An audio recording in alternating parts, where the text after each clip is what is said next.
Welcome to Scarves and Spikes.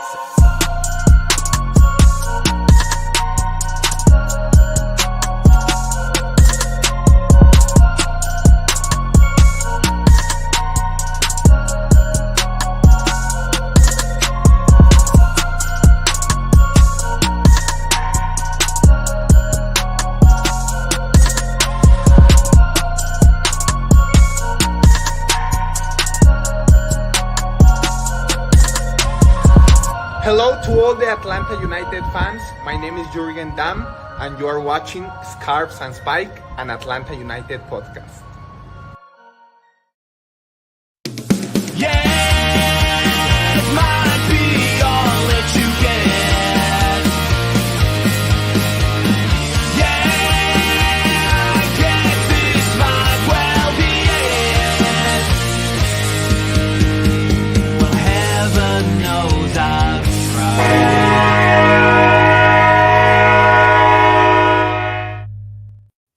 Welcome in, everyone, to Scarves and Spikes. Sydney and Tyler with you. Tommy on his way in. Hopefully, he'll be joining us shortly. Tyler, how's it going? Monday. Good, man. I got nostalgic with our music for a minute because of the news that Ted Lasso might be coming back. So I know. I was like, I can't wait. Even though it's gonna be like another 2 years. We talked about it a little on Saturday, but it sounds like it's happening. It sounds like Jason Sudeikis is back, Hannah Waddingham's back. What's his name? Jeremy. I forget his last name. The guy that plays Higgins is back. Yeah. Sounds like it's happening. So good stuff. Good news. I'll take it all day to balance out the bad news from Saturday. How are you doing? How's your weekend? I mean, minus Saturday night, it was pretty good. It was quite productive. I'm not feeling great right now, but other than that, it has nothing to do with the game. I just don't feel great. But yeah, I mean, sorry to hear that. No, it's all good. But no, the game could have been worse, I will say. We'll talk about it. But, it could have been. It could have been worse. I mean, fortunately, LA Galaxy scored twice in the second half to put the game out of reach. And, like you're kind of alluding to, Atlanta didn't look bad, but ultimately that gulf of talent that we talked about before the match ultimately showed itself, and it showed how much further Atlanta United. I mean, it seems like sometimes it seems like they're close, right? But other times it seems like they're far away, and I feel like that gulf really opened up in the second half. But we'll talk about that. ScarvesandSpikes.com, obviously, for all of your Atlanta United news, analysis, and opinion. Link to the store. Get a mug, get a hat, hoodies, getting cooler out there, so get those as well. Patreon.com/ScarvesandSpikes. Support us financially. Help us keep the lights on. $1.70 a month, $5 a month, $10 a month. You'll see access to bonus content, bonus episodes. We've been doing Patreon-only streams after the main show on Wednesday nights, so it's another reason to get on board. Merchandise discounts, all that good stuff. So patreon.com/ScarvesandSpikes. And of course, follow us on socials. But yeah, let's just get right to it. Saturday, LA Galaxy 2-0 loss. And I feel like let's talk about just the match in general first before we get to Miranchuk, because Miranchuk came in, of course. He was the second, Tyler, most important DP to come on the pitch on Saturday night. Of course, Marco Royce came in and had immediate impact. But, as we were saying earlier, they weren't bad. They could have been up 2-0, to be honest with you, in the first half. There are some good qualities. It wasn't all terrible doom and gloom and all of that. There are some good moments, some good pieces of play. But again, like we've seen so many times with this club, they can't put it all together. It's just, it is frustrating. And like I said earlier, you see some bits where you're like, okay, they're close. They're close. They have to, they're almost there. But then other times you see, just, gosh, we're really far away from where this team needs to be. And I see Joe saying in the comments, Saturday sucked, but we could have been, I assume this has been given up 3-0 at halftime. I mean, I don't disagree. At least 2-0, like I said. You saw, again, some pockets of good play, some pockets of quality. Doug Robertson wrote about it in his column on Monday. He said, the ball is in the net. At least the ball's in the net. At least they makes a lot of the things happen, but there's some points where they had to know better positioning. Silva gets a goal called off because of offside, things like that. And then of course Galaxy scored twice in the second half. I mean, I feel like we all expected them to lose, but wasn't a blowout, I guess. Right now that's all you hope for, right? Yeah, I mean, we went into this game expecting it to be tough for a variety of reasons. The Galaxy's a objectively good team. They are. Like, they're actually really good this year. Yeah. They've done a complete 180 since last year, and we talked about it with our buddies over at News Around the Galaxy, or News Across the Galaxy, rather. Sorry. And then wise men say, I see y'all. Tommy's going to get on here and talk in a little bit, I think, about last night. But Proof is I'm really happy today. I know, right? Yeah. Another trophy.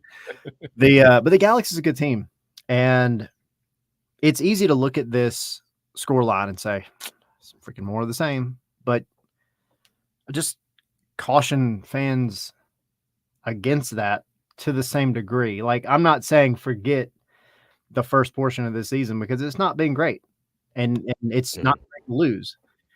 But you had opportunities.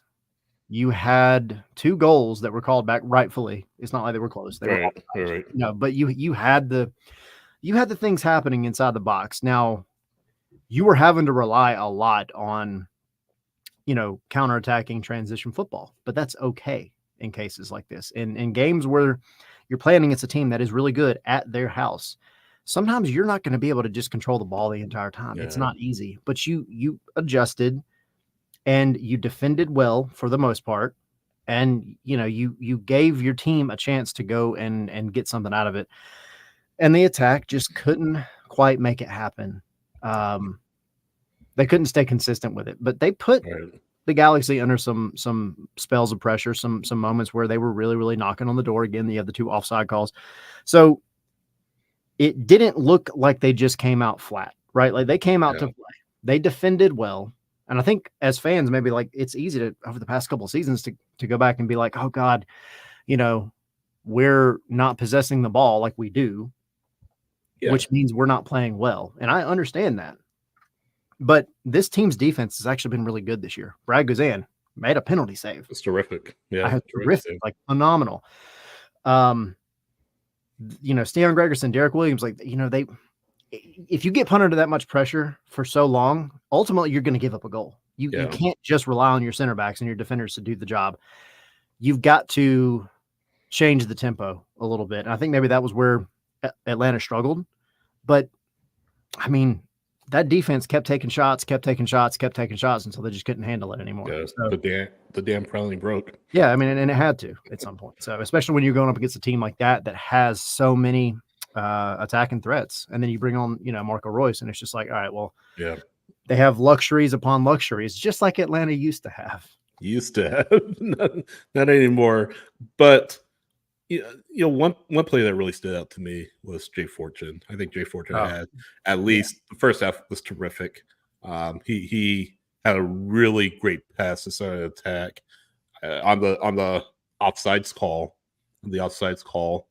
But I think he was as good as he has been for Atlanta United. And again, that's credit to the academy. That's credit to the time he's gotten with the twos. That's credit to Matt Laurie and his staff for the work they've done with players like Jay, who can come in against the top team in the Western Conference and play as well as he did.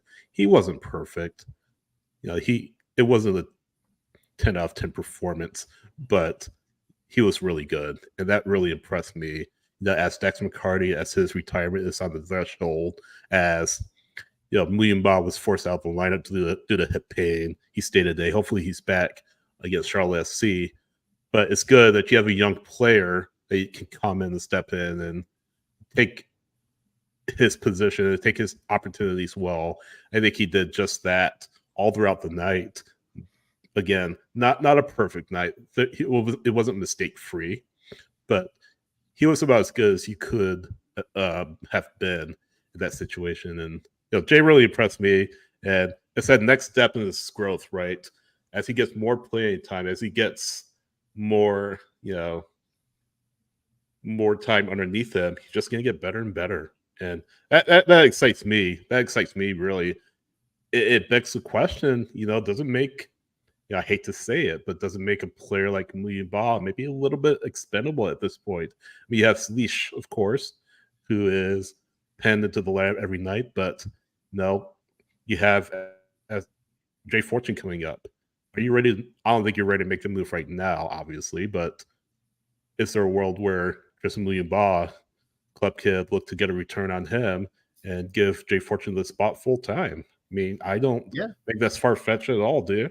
No, not at all. And I want to tie in a couple of these comments to this Jay Fortune conversation. I'll say really quick, wise men say, really, I just got to address this because I know they listen often. Yeah. First time caller, long time listener. Is it true the new guy signed with Atlanta because he loves rap music, or was that a fabricated quote? No, that was in fact that's true. we both heard it. Say that. We both heard it. Yep. So no, he and we knew this coming in, like when it was first announced, and it was kind of mentioned like who he was. He was talking about how much he loves Atlanta rap music, which is super cool. Yeah. Good thing to do. Good first impression. Yeah, that's a great way to endear yourself to the fans immediately. Yeah. But no, so Jay, jumping back to Jay Fortune, he was one of the ones I wrote about in my article over on the website. First reaction, always do it at the final whistle. Jay Fortune, and to a degree, Jamal Tiara, I actually thought had a phenomenal game for different reasons. Jay Fortune, though, he was playing literally up the spine of Atlanta, basically from the number 6 all the way up to it. At points, he was playing higher up than your number 9, than Jamal Tiara or Daniel Rios. And it felt like he wanted to put the game on his back, and he tried. He made some absolutely outstanding through passes, through balls to break loose some counterattacks. And one of those, I think one of them, maybe both of them, were ones that ended up in the back of the net, albeit offside eventually. Right. But yeah, I mean, it was just one of those where, Muyumba's been having a tough go of it. It was a late Friday night scratch from the list. So of course the next one up is Jay, and Jay's been good throughout the season. It's not like he's not been good, but he is young. And so you expect him to kind of be in that role of coming in the 65th, 70th minute, just helps you out a game, the occasional start, whatever. But he came out and he was, to me, man of the match. Now you could arguably give it to Brad too, just for the penalty save and some other stuff, but no, man of the match. Like he was really, really good. I liked what I saw. Yeah. And I think it was Anthony. Going back, he said, we can't keep making excuses for no results. I agree. Totally. However, I also have to point out the things that if I see that something looks better, I'm gonna point out. Like, to me, this was not the RSL game. The RSL game, you shot yourself in the foot in the first 20 seconds, and then you played really well. And then you went into the locker room and you came back and you looked like a different team and you fell apart. This one, you were more or less consistent, and it was a slow drop off, right? As you got into that 60th minute, 65th minute until the first goal was scored.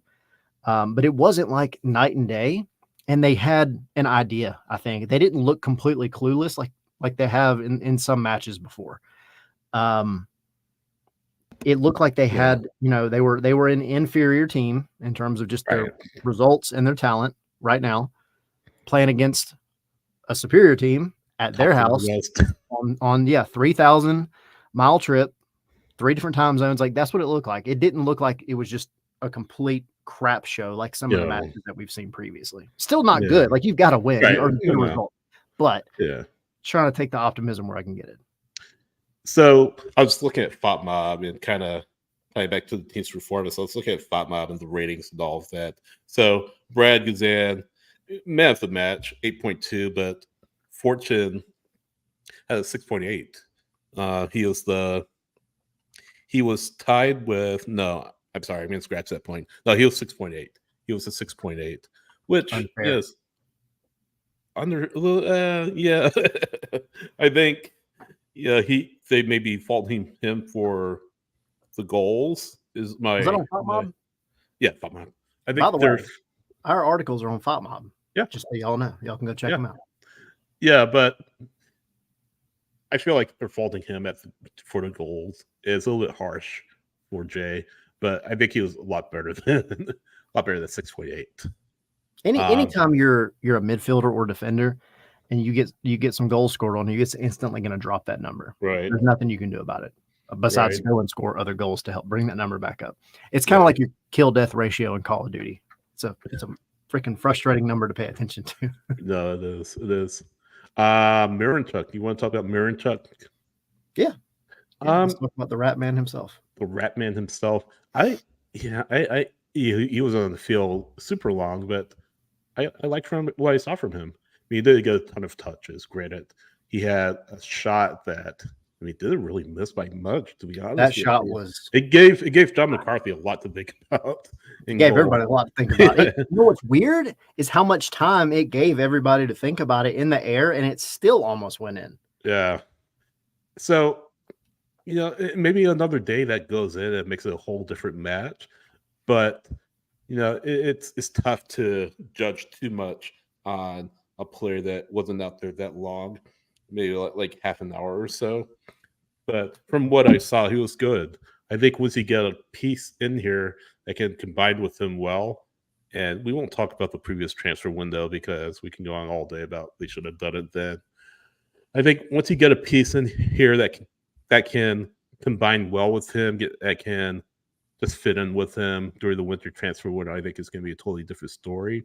You hope that at least initially he can affect the match in positive fashions. I think he did just a little bit against LA, not to a massive extent. Again, he was out. He didn't play but for 30 minutes plus stoppage time. But you saw the qualities there. You saw that left foot that Garth Lager was talking about. You saw a little bit of that attacking prowess. And I imagine he'll start against Charlotte on Saturday. And we'll get to see a little bit more of him. And hopefully with 60 minutes under his belt, maybe 60, 75 minutes or so under his belt, we'll get a much, much different view, much better view of what he can do and who he is. I think you have to look at him as not just a goal scorer, not just a playmaker, but both combined. And Atlanta won't be depending on him to score a lot of goals per se, but they'll always be looking for him to combine. It's good to have both. It's good to have both in your arsenal, but again, Saturday I would expect for him to start and then see what he can do with a full match under his belt, another week of training under his belt. Charlotte are a tough defensive team, and we won't get too much into Charlotte today. We'll say that for later in the week, but Charlotte are a tough defensive team, and they're going to need a lot of attacking prowess to beat Charlotte and break them down. But what do you think? I thought he showed well for himself. You mentioned, and one thing, remind me, I want to hit on the question over from our Discord that Milan asked about about what the reasonable expectations for Miranchuk are for the rest of the season. Yeah. But I thought the Galaxy had a very, very, very clear plan on marking him out of the game as much as possible the moment he came on, because they knew, right? They knew he was coming on, just like Atlanta knew Marco Royce was coming on. Of course, Atlanta found out about Royce like the night before, like everybody else did. Right. But one team did a better job of marking out their main playmaker, or one of their main playmakers in the case of the Galaxy. But he still found a way to maximize the touches he did have, which I thought was good to see, because that's one of the frustrating things about being a striker or number 10. If a team is dead set on marking you out of a game, they can make it very difficult for you to impact the game in any way. So you have to take advantage of the touches you do get. He had the shot that you mentioned, and he also had a pass out wide to, I don't know if it was to Shande or who it was. It was out to the left side at the top of the box, and it was on a dime. It was on a dime. And, we talk about that left foot, and it's still way too small of a sample size to really determine much of anything. But you can be excited absolutely about what you did see, because the mark of a good player is one that is going to take advantage of the few touches if they only get a few, Right. and then absolutely run you ragged if you allow them to get a lot of touches. So that shot that he took absolutely could have changed the game. Yeah. But what kind of threw me during that sequence was the shot. It looked, I mean, spot on, like some of the stuff we've seen out of his highlight reels. It's just, he puts a very unique kind of curve on the ball, and he is dead on. I mean, that one hit the woodwork, and it's just funny because he doesn't Tito Villalba these shots, right? He doesn't drill them 100 miles an hour. He's not Lionel Messi, who just has a very, perfect way of taking his free kicks or taking his shots. It was very unique in the way that ball kind of traveled, but we've seen it in these highlight reels, and to see it kind of not in person, but live, it just looked like it wasn't going anywhere near the goal until it did, right? And I think it took everybody by surprise. And then of course after, you've got the players talking about, and this dude's left foot is off the chain. Yeah. So I mean, I'm excited for him. I'm excited that he's here. I think he's absolutely going to make the team better. And I think, you have to have reasonable expectations. But you mentioned goal scorer, playmaker. I'll add one more. I think it kind of ties into the playmaker aspect, but he has to make the guys around him better, no matter who they are. And I think we saw a little bit of that on Saturday night. That's what you have to have. And I think he's going to provide that. You mentioned kind of free kicks, and again, we don't expect Leo Messi for him, but do you use him as a free kick specialist? I don't know. I hope so. How many free kicks he took with his previous clubs. So I don't know. It'll be interesting to see. Interesting to see what they do with him as far as that's concerned. Joe B saying, we'll go back to Joe B's comment real quick. He says Amador held up well. I felt. I thought Amador was good. I thought he was pretty decent. I mean, not perfect, but pretty decent. He was busy. He was. Had his hands full. Yeah, he did. And he got 6.8 on FOTMA for what it's worth. But how do you think he did? I thought he did well. He's signing. Yeah, I mean, in the attack, he had, like, early on, he had kind of an errant pass, but he did everything right to get to the point to play the ball in. And it wasn't off by much, right? It wasn't bad. But one thing I did notice a lot was in moments where he might have gotten beat or slipped up or he didn't really make many mistakes, but he had a couple. He wasn't one to just put his head down and give up. He fought and tracked back and did everything he could to put himself back in a position to still impact the play defensively and help his team out. I like what I saw. I thought, it's also another one of those instances of he's playing with new guys back there. He doesn't have the chemistry. Like, this is his first MLS game. He played in Leagues Cup, but this is his first MLS game. And so though he's been with the team here now for a little over a month, and Joe saying Galaxy wingers are fast. They're freaking really fast. And he did really well. So I think if you can do that against, guys like Paintsel and Gabriel Peck and, those kind of guys, like you can handle most wingers in the league. So, I mean, I'm not worried about that position as far as a starter. I think he's good. I think he's got it. Again, small sample size. Right. Hopefully it doesn't fall off like some other people on the left side of the pitch have this year. But I think you've got your starter. Now you're going to have to go find some depth. Yeah, I was going to say too about Amador. He's a new player as well. The sample size is small, like you were saying. Yeah, it's too early to make judgments about him. I saw someone on social media saying, looks like he's no better than a backup or something like that. I forget what it was, but it's just too early for that. Yeah, like, he's essentially is a transfer window signing. Granted, he's signed as a free on July 1st, but how many matches have we seen from him? 2. Two starts, two starts. And like you said, his first MLS match. So just way too early to make a judgment about him, good or bad. But Yeah, I think we can both agree he was good. Williams and Gregerson, I thought, put in a good shift as well. Personally, I thought they did. Gregerson, he saved Williamson saved a sure goal, I thought, Yep. in the first half. Yep. But it just goes back. I think Derek is just been a very underrated acquisition for Atlanta United. Just a waiver wire, not waiver wire, but a waiver player that they picked up. He's turning to be a really strong defender. I mean, he's not like MLS best 11 center back. I don't think anyone expected him to be that, but he's been good. He's been really, really good. And he just adds that quality, adds that veteran presence to the back line. He adds that experience in MLS that Stian doesn't have.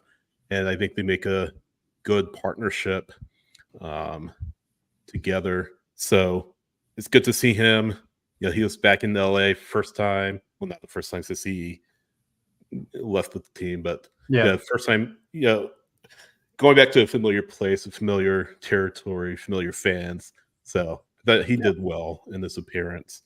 I will take two guys like Stian and Derek, to me, they're both well above average center backs. I really feel that.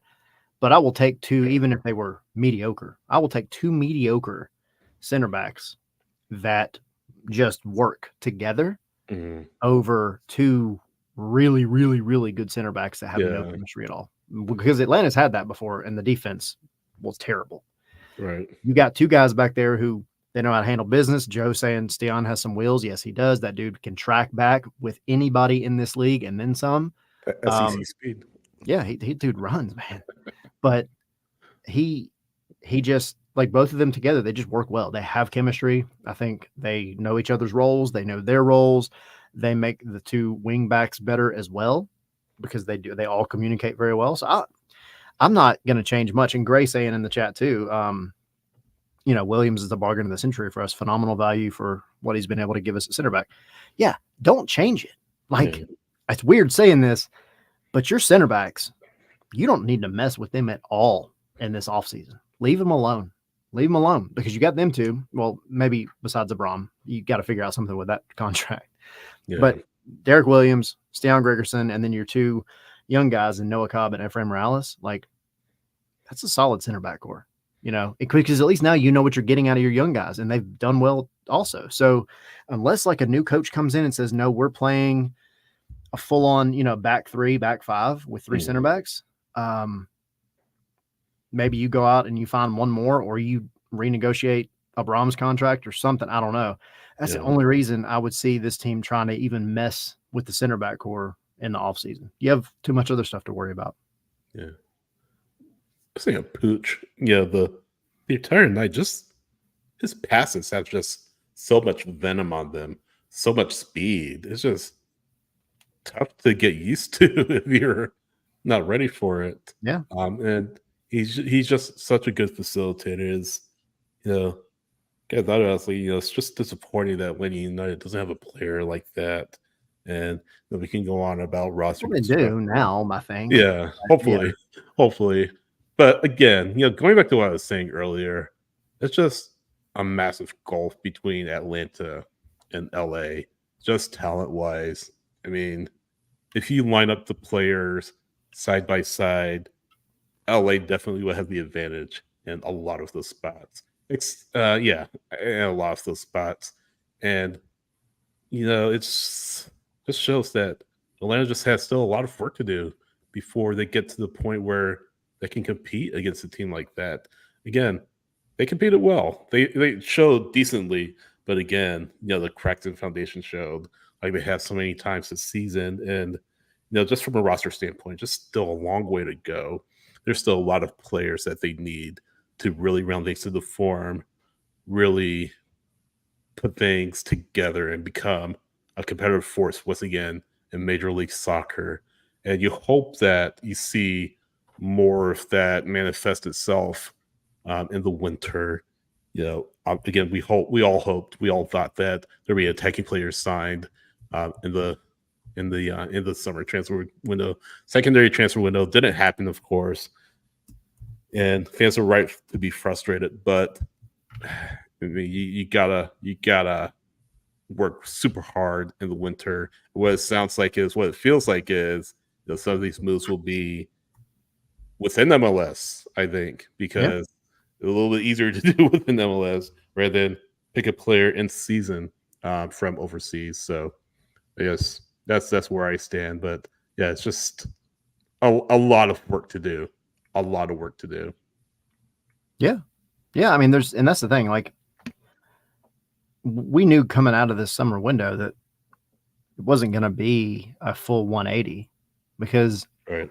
I mean, Atlanta just didn't get the acquisitions, I think, or I know that they wanted to get. Like, they didn't do, and it wasn't for lack of trying. I think that's where people are pissed off, and it's okay to be pissed off. Like, it's absolutely okay. You should have. I get, not wanting to make panic signings. Yeah. But also, like, soccer is a big sport, and there's a lot of talent out there. And I know you can only cast that net as big as you can cast it. Right. But anyway, I'm not going to get off on that tangent. It's okay to be frustrated about it. Yeah. That being said, one guy wasn't going to come in and completely change this team. No. It wasn't going to happen. And I do think he's going to make it better. But it's just like going into the opening game of this season against Columbus. It was kind of a weird one. Like, you're coming up against the champions, the guys that knocked you out of the playoffs last year. Right. That was a tough game on the road. Tough game. Well, you did okay. That game wasn't bad, right? It was a 1-0 loss. Yeah. Like, it wasn't bad. Yeah. But, and if I'm not mistaken, Brad didn't save a penalty in that one, did he? He did. He did. It's weird. There's so many parallels. But then you come out of, the summer window, and your roster is admittedly decimated in terms of DPs and all that. Mm-hmm.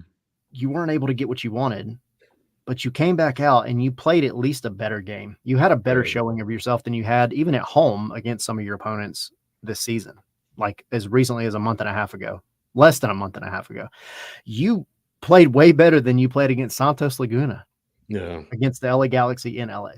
Absolutely. Not the end of the world. That being said, I still think this team has the talent to go and make it to the playoffs. Are they going to go and win the whole thing? No. Not if they keep playing like this. No. Somebody's got to dig deep and figure out a way to get these points and start converting 0 to 1 or 1 to 3. You can't keep settling for these losses. Yeah. But losing against the LA Galaxy 2-0 at their house is not the worst thing in the world. Yeah, and Doug wrote about it in the AJC in this column. It comes down to, again, the team being clinical, and that's a word that gets thrown out a lot. But I think he's looking at the XG for Atlanta and how they're not matching up to that. But it's just frustrating because they have chances. It's not like they're not getting chances. Period. They have chances. They should have been, again, a couple of goals that should have been on the board against LA, the best team in the West. A team, much more talented than you. So I think that's where the frustration is again. Pineda talked a lot, about those little moments. And again, those little moments that Atlanta gets in, those little positive moments don't manifest themselves enough. And it's not to make excuses for the team because you have to win games at the end of the day, but you have to convert. You have to take those chances. And again, this team didn't. And again, that's another loss. So, I mean, I know you're confident about them making the playoffs, and they still might, but I mean, they can't afford to drop many more of these. You have a very winnable match. About as winnable as a match could be, I guess, away from home against Charlotte FC. Again, a really tough defensive team. I mean, matches like that, you have to win. You have to come out and be the protagonist in the match. You come out and play all 90 minutes. This team has struggled with putting together 90-minute performances. I saw in this chat someone was saying when Dex came out, everything changed. I mean, that can't happen. That can happen. I was actually going to make that point. Like, it's true. And because he's that, break glass in case of emergency, that number 6 that he reads the game so well. Yeah. Jeff Larentowicz, they read the game so well that they help allow your center backs to absorb more pressure but not break.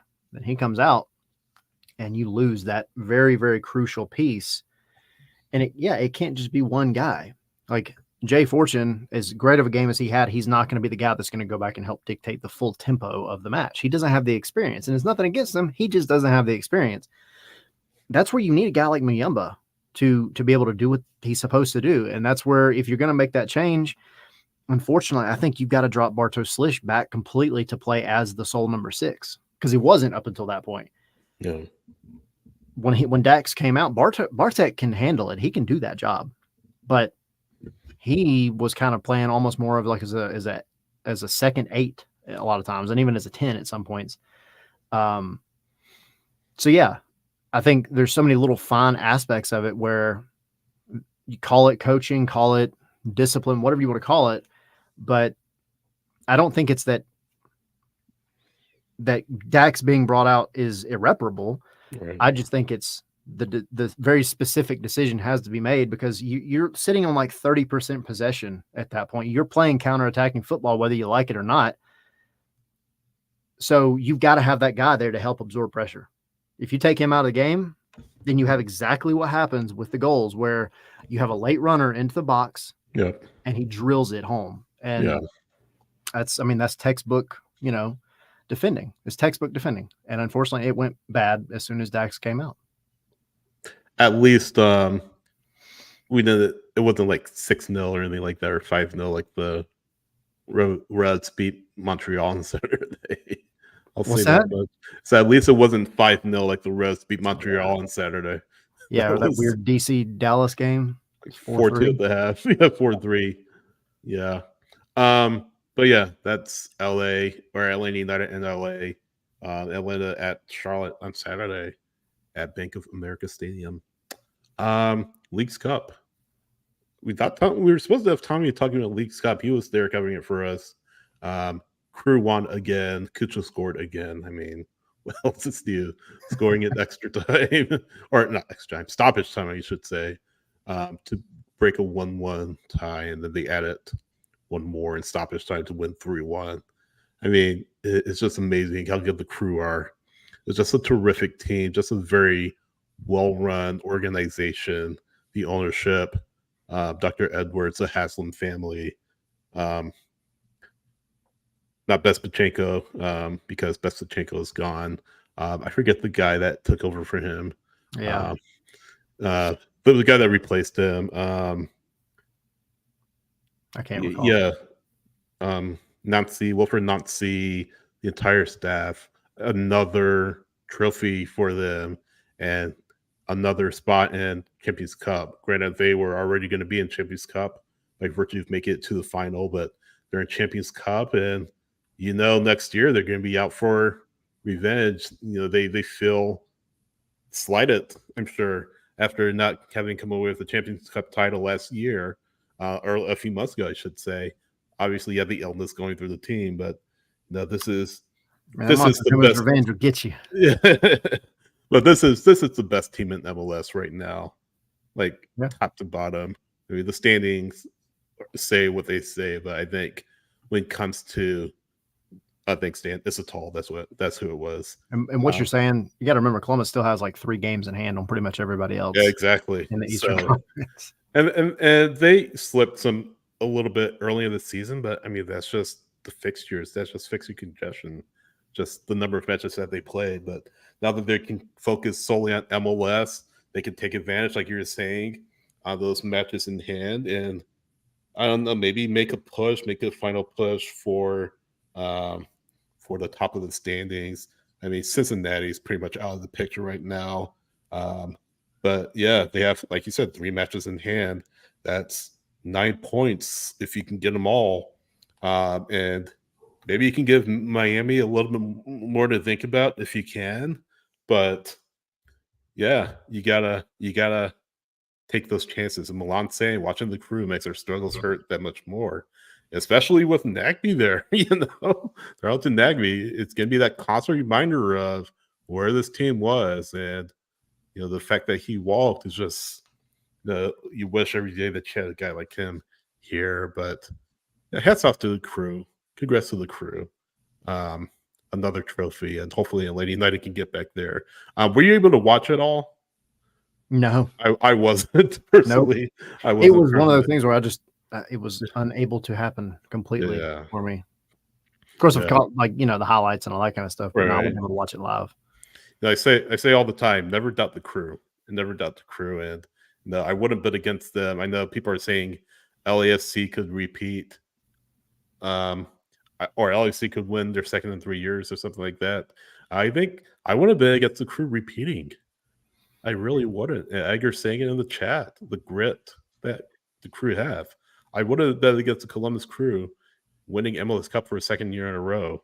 Yeah, I mean, there's 4 teams right now, and to me, it's going to go down to one of those 4. Columbus being the number 1. The other 3 being Miami, of course. Because you Miami, can't bet against Miami, LAFC, and the Galaxy. And And Galaxy, maybe if I was to add a 5th, I would say Cincinnati, because it's No, you can't I count them out. think- They've I just think had a lot that's changed. Yeah, I just think Cincinnati's out of the picture with their injuries and all that, especially to their defense. But yeah, I mean, you hope that Atlanta can get there soon, and they just have all the pieces in the right places right now where they can compete for trophies. And Nancy signed a contract extension a few months ago, so he'll be there for a while unless a club overseas wants him. I don't think he'll make a move again within MLS. I think his next move will be overseas.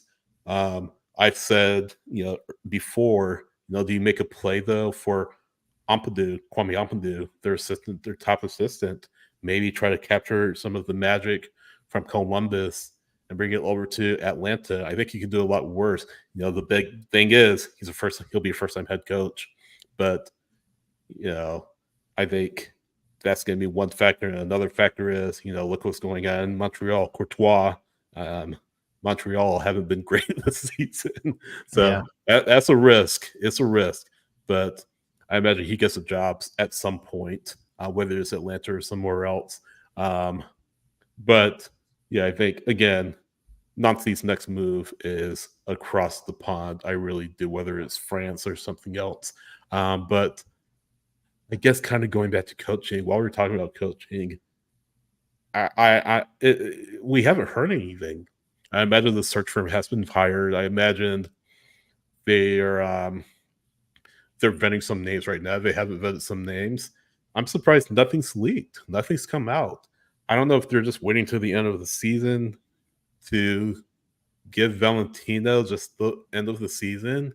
But still, I'm surprised no names have come out as to, besides Vieira, besides Tim, who would be a good option or who would be the leading candidate to coach this team. I mean, nothing's come out. It's just unusually quiet, and you'd like to get a guy in here sooner rather than later to start taking a look at the team, saying, hey, this is what needs to happen. Here's what I need to do. But I don't know. Am I wrong? No, I mean, I don't know if it's by virtue of what they do, but it seems like when you have a search firm involved, the rumors just don't fly like they do otherwise. If you go back to when Darren Eales left and then Atlanta hired the search firm, and it was so funny because it was like Darren Eales was still finishing up his time here, right? Mm. And Garth Lagerwey comes over when Seattle does. And they're like, he's up in the bins. Obviously, he's going to travel with the team, but then he stayed, right? Or I think he stayed like a couple of days after for Darren Eales' birthday, and they were like, oh, it's just because of his birthday. Yeah. And then like 4 months later, he's hired. So yeah, and Omar, I see what you're saying. Like they didn't even hire a search firm yet. And that's the thing. But I don't think you're going to hear anything at all. Like we heard Patrick Vieira, right? And that was before the search firm was hired. Now, if they have hired one since then, obviously it hasn't come out yet. I think it would be insane if they hadn't. But when you have a search firm involved, I just don't think you hear rumors like you do when it's just, agents dealing. And because, coaches have agents too, right? It's not just players. So I don't know. I mean, I would like to hear something pop up sooner than later. Patrick Vieira is not a bad shout, and I'm not knocking the guy though, but I think you can do better. Can I throw out a theory though? Sure. So I love a good theory. Let's I go. was looking the other day. Brian Schmetzer, his contract, from what I can tell, I could be wrong. From what I could tell, it ends at the end of the season. If it doesn't end at 2025. I don't like this theory. I don't like where it's going. I mean, at the end of the day, it's an experienced head coach. He knows MLS. He has a good working relationship with Garth Lagerwey already, of course. But, I mean, you have to look at the players that, Columbus, the players that Seattle have right now. And you're going to have to probably replicate that in Atlanta, which is partially why I said, get someone in here so they can get the lay of the land, start making their input right now, I guess. He wouldn't be the worst choice, but there are better choices. But, I mean, if you're looking for someone with winning experience in MLS, has won numerous trophies, is very successful. The only thing is, like, he's a Seattle guy through and through. I don't think he'd want to leave, but I think with enough money, he would. Money, he would. The only thing is, too, Omar's saying he's old. He's 61 years old, so I think he'd much sooner retire in Seattle, retire at home, and see his career out. Pablo Mastroeni is another example that Omar is saying. I don't know what his contract situation looks like. I imagine it's something like 3 years. He came on board end of 2021, so it's coming up on 3 seasons where he's been the permanent head coach. And he's done a terrific job with them. Kind of a redemption tour after getting fired by Colorado, which a lot of people are saying that it was an unjust sacking in Colorado. Maybe that's an option. What my whole point is, maybe their next head coach is coaching right now. And a coach coming up out of contract that is looking for that next challenge. And I wouldn't turn my nose up on Mastroeni at all. I've dealt with him in media settings before. He's very well spoken. He's very honest. He's a very refreshing individual. He's bilingual. He's a breath of fresh air. And I think Atlanta fans would really appreciate someone of his standing, someone as candid as he is, a kind of no BS guy, to be the next head coach of Atlanta United. I wouldn't hate it. You could do a lot worse than him. Yeah, I mean, I think there's a wish list, right? And my wish list, it doesn't have any specific items on it, but it has maybe specific locations on where I want the product to come from. Yeah. And look, Brian Schmetzer, he's successful. You're not going to argue that, right? Like, factually, he's been successful. It wouldn't be the worst, right? Pablo Mastroeni wouldn't be the worst. Patrick Vieira wouldn't be the worst. There's a lot you can do a lot worse than any of those guys. Hugo Perez, I see Omar. That was the name I was going to throw out. That's a valid option. Yeah. That would be one that would get me a little more excited. He knows American soccer. He does. Freaking Edgar. I was about to say it. Greg Berhalter. I think Atlanta fans. I don't want to say this. I think Atlanta fans have to come to terms with the fact that Greg Berhalter is very much a real possibility to coach this team. I'm not saying I agree with it. I'm just saying. I'm not. I think he'll get a job at MLS somewhere. He'll get a job at MLS, whether that's Atlanta or elsewhere. The thing is, so anyway, I say those names. Hugo Perez, like I said, is the one that stands out to me the most. But if I wasn't going to be out of town next week, I might start this this entry, this article, but I'll throw it out there to the chat. I'll throw it out there to everybody. I think, because we know kind of what Garth has mentioned he wants, right? Right. MLS experience. That's the main thing, I think. Paris doesn't have, but he's American international. Is there no? Yeah. Yeah. I mean, I think he at least enough knows how much MLS works to a degree. But I think I don't want somebody that has just been recycled through MLS. I want somebody that is going to bring something totally different to this team and to this league. And I mean, like something like Tata did back in 2017. Tata absolutely took this league by surprise, just playing a different kind of soccer that hadn't been consistent with, the Bob Bradleys and Bruce Arenas of the world that have just moved through the league. And that's not to say they're not great coaches, but you need somebody that's going to take this team to the next level, a different step, a different route, if you will, not trying to take ideas that do work and then put them into a team, because what you're getting in Columbus with Wilfried Nancy, that's not normal. That's not normal. He's playing. It's not that it's a super elaborate version of soccer. It's just everybody is very disciplined and knows their role. Yeah. Like to a T. It's very like almost like military in the sense that like everybody just is they're super disciplined. And that's great. If you can get 11 plus guys to do that every single week in and out. Wilfried Nancy's done it. There's not many coaches in the world that can do what Wilfried Nancy's doing right now. I mean, there's maybe 5, right? Maybe 5. I think you're going to be much better going after a guy that is going to bring just a different viewpoint to Atlanta beyond what you normally see in Major League Soccer. And so I guess I say all that to say there's a very long-winded way of asking, like, over the next few days, people hit us up, but like, what kind of names, knowing that Garth wants the MLS experience, or at least something like that, throw out some other names, even if they are retreads.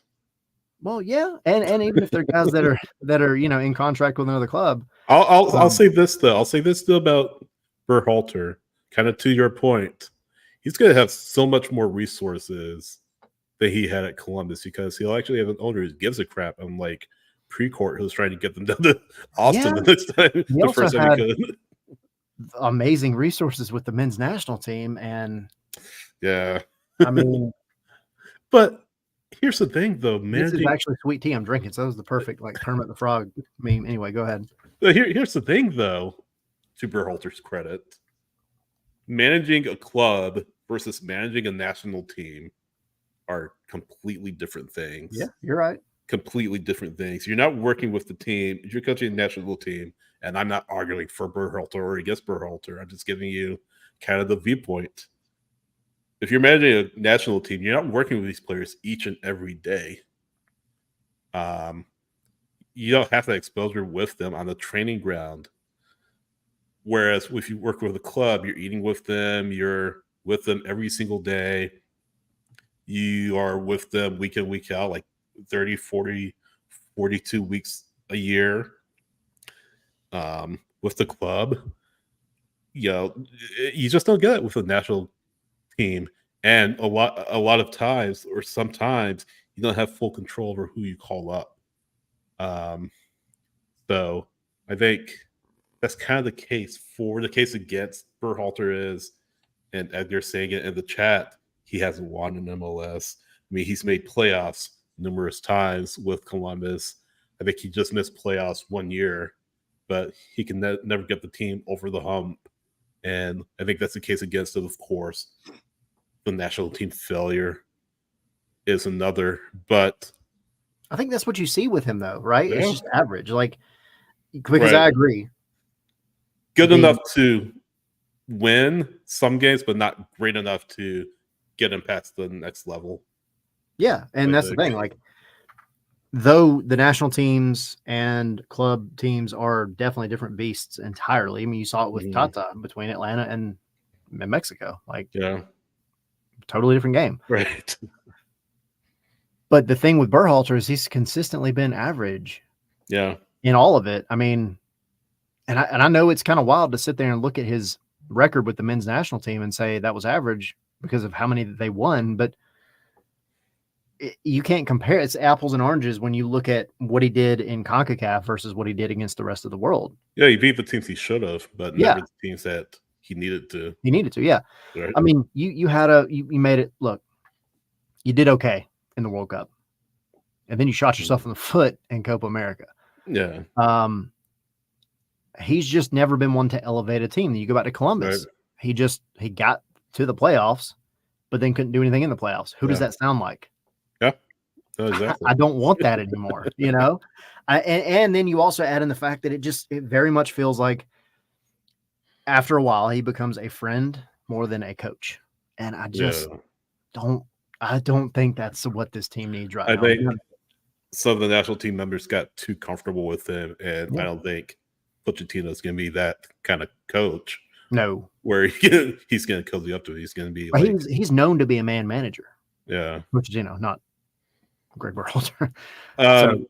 I think anyway, that's a different conversation. But Pochettino, I can't tell you how excited I am about him being here, man. I just wish he was in Atlanta, not in Atlanta South at the men's training ground.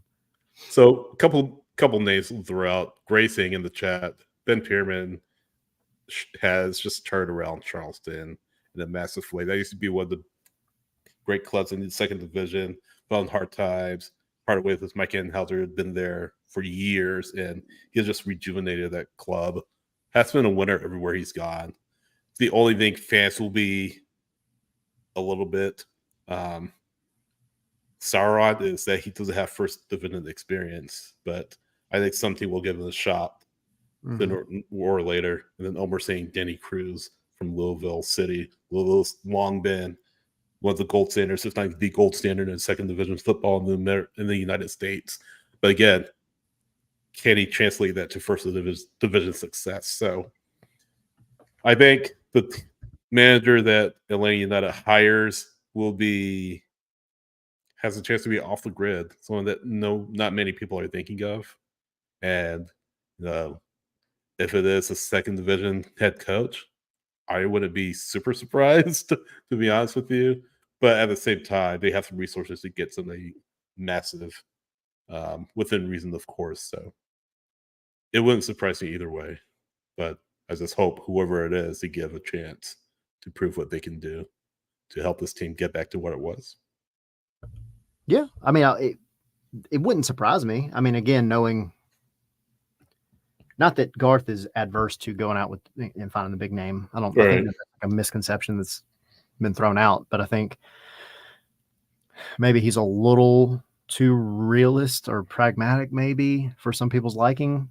Yeah. You know, and I get that. Because you went from shooting for the stars to not. Doesn't mean you can't be successful doing it that way. I mean, clearly Garth has had plenty of success doing it the way he does it, but the patience is running thin. I'll give you another name, though, second division, Mark Briggs from Sacramento. But I think if you give the same argument of what you just said in terms of not having the first division experience, he's had less, right? But he's done well with what he's had. Also played at Charleston Battery for a while back, like 14 years ago. But there are some names out there in the championship that could be thrown around. However, I need this one to be somebody you shoot big for. Jurgen Klopp. Hey man, make the phone call. Make the phone call. You come hang out with Pochettino on the weekends. Yeah. You can go do whatever you want to do in Atlanta as an old guy with really nice teeth that just wants to chill. I'm sure Atlanta can set you up real nice, Jurgen. Just come on, man. Yeah, if you're watching, Jurgen. Plenty to do here in Atlanta. There's some nice German themed Christmas market here in Atlanta. It's a nice town like hour and a half north of here called Helen. You could fall in love. You could live there. just like home. Yeah. What else you got? I mean, I feel like we're kind of running out of time here. What else you got before we head out? I think those are the main things. As far as other storylines right now, there's not going to be much. We'll have media availability tomorrow and Thursday. Our normal show on Wednesday, talking about the Charlotte game, and Yeah, I don't know. I just y'all keep throwing some names out there. Hit us up on Twitter or Instagram or whatever. Socials. Yep. And yeah, give us a shout. Quick reminder to patreon.com/scarves and spikes. Thanks as always to those watching right now who supports on Patreon. Really appreciate your support. I mentioned again the after show we've been doing for the past couple of weeks. Hopefully we'll be doing again this week, this Wednesday, just for patrons. So it's another reason to join. Again, $1.17 a month, $5 a month, and $10 a month. Get merchandise discounts. Doing a lot of special content on Patreon, just for Patreon members. Merchandise, again, great stuff. And yeah, all the good stuff. A quick shout to Edgar and Bryant and the News Cross Galaxy guys. Yes. They came on, our show, and then we went on theirs right after the next day. And it was good chats overall. And those of you that tuned in, y'all got to see a somewhat disturbing video twice. We won't play it another time. Elberry and Tommy. We won't play it another time. But yeah, against patreon.com/scarves and spikes, and against scarvesandspikes.com for latest Atlanta United news.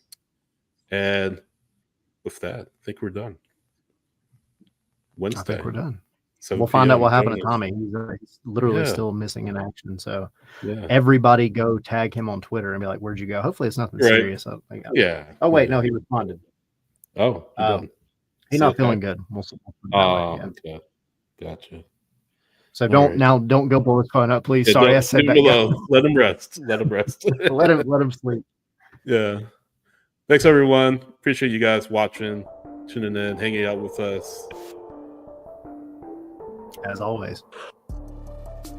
Customer texted me, said, remind everybody to watch the Bachelorette.